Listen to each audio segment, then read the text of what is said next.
These images pierce our hearts. People caught in the grip of disaster, conflict, poverty. It's easy to feel overwhelmed. A boat on a vast ocean of suffering. But from this darkness, a question ignites. What is humanitarian aid? Can it truly be a life-saving, a ray of hope in the disaster? This video, friends, is our collective compass. We won't just scratch the surface. We'll dive deep into the stories that make this lifeline human. These are not just stories of survival. They are stories of strength, resilience, and the unwavering human spirit. Let me share some personal experience. Meet Sarah, a mother of 3 living in a war-torn region. Conflict shattered her community, leaving homes in ruins and families displaced. Her eyes tell a story of hardship, but her gaze still flickers with determination. Sarah dreams of a better life for her children, but the challenges seem impossible. This is where humanitarian aid steps in. Imagine a local NGO offering shelter, food, and medical care. Picture Sarah receiving support, not just for survival, but for rebuilding. Watch as she not only regains a sense of normalcy but also becomes an advocate for peace and community resilience. Sarah's journey is evidence to the transformative power of aid. It's about rebuilding more than just homes. It's about rebuilding lives and communities. This is what humanitarian aid do for people. Let's see another aspect and situation. In a remote village plagued by drought, Ahmed, a farmer, wrestles with despair. Crops wither, and dreams fade as the arid land yields little. His face reflects the struggle, engraved with worry and the weight of responsibility for his family. But like a whisper of rain in the desert, humanitarian aid arrives. Picture skilled aid workers offering drought-resistant seeds, training on water conservation, and community support. Watch as Ahmed learns new techniques, transforming his barren land into a thriving garden. Ahmed's story showcases the power of sustainable solutions. Aid that empowers communities, not just provides temporary relief. See how his harvest not only feeds his family but also becomes a source of income for the entire village. These are not just stories. These are faces, dreams, and the determination to rebuild.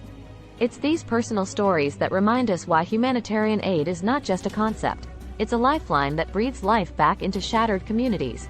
Now, it's the time to reflect a little. Share your thoughts in the comments. What comes to your mind when you think about foreign aid? Is it a force for good, or are there concerns? Let's build understanding together. I am looking forward to reading your thoughts in the comments. At its core, humanitarian aid and foreign aid is the unfolded hand, the emergency kit thrown across the chasm of crisis. It's food, water, shelter, medical care, but also education, empowerment, and a chance to rebuild dignity. Now, let's zoom in on the heroes at the front line. Doctors battling disease in makeshift clinics.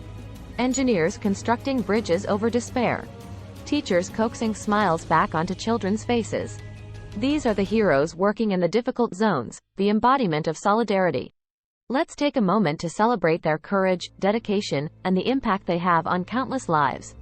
Before we move forward, pause for a moment and reflect. How does witnessing the resilience of these aid workers make you feel? Share your reflections in the comments below. However, there is always critics to the foreign aid. Let's discuss, is it friend or foe? This lifeline, woven with good intentions, can sometimes turn into a tangled mess. Critics argue that it can create dependency, undermine local solutions, and even perpetuate a white savior mentality. These are valid concerns. We must acknowledge the challenges to ensure aid truly empowers, not hinders. There are many more challenges like reaching to far-flung areas, cultural dynamics, political dynamics, countries' own priority agendas, and many more. However, these challenges can overcome by the willpower. Logistical hurdles can be overcome with innovative delivery methods. Political landscapes can be navigated with cultural sensitivity. The key lies in community-driven initiatives, where local voices guide the way, local hands build the future. It's about empowering people, not replacing them, fostering resilience, not dependency. Here in this channel, we are learning about the international development, its theories, practical examples, role of NGOs, INGOs, and many more. If you want to learn about the NGO's work and practice, I suggest clicking on the upcoming video. As we wrap up this exploration of humanitarian aid, remember, this journey doesn't end here. Keep the conversation alive. Hit and subscribe for the similar impactful videos for future. Share this video, discuss it with friends, and let's continue to unravel the mystery of humanitarian aid together. Together, we are the lifeline.